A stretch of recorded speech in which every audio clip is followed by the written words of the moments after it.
कहते हैं दवा बीमारी ठीक करती है, लेकिन जब वही दवा जहर बन जाए तो इलाज मौत बन जाता है। कई माँओं की गोद सूनी हो गई, आंखों से आज तक आंसू नहीं थमे, और इसकी वजह है सिर्फ एक खांसी की दवा।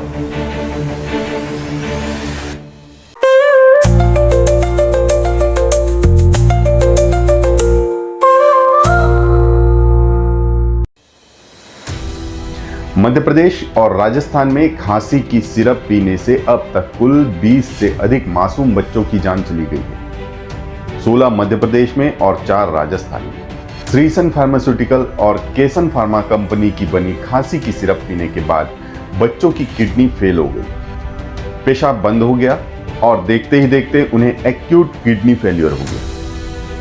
सिरप में मिला था डायएथिलीन ग्लाइकॉल, एक खतरनाक केमिकल जो किडनी और लीवर को सीधा नुकसान पहुंचाता है।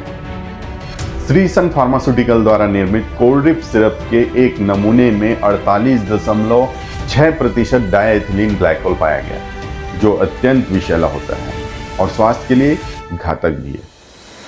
वास्तव में इसकी मात्रा महज 0.1% होनी चाहिए। दवाओं की गुणवत्ताओं पर भी अब सवाल खड़े हो चुके हैं और इस दर्दनाक हादसे ने पूरे देश को झकझोर कर रख दिया।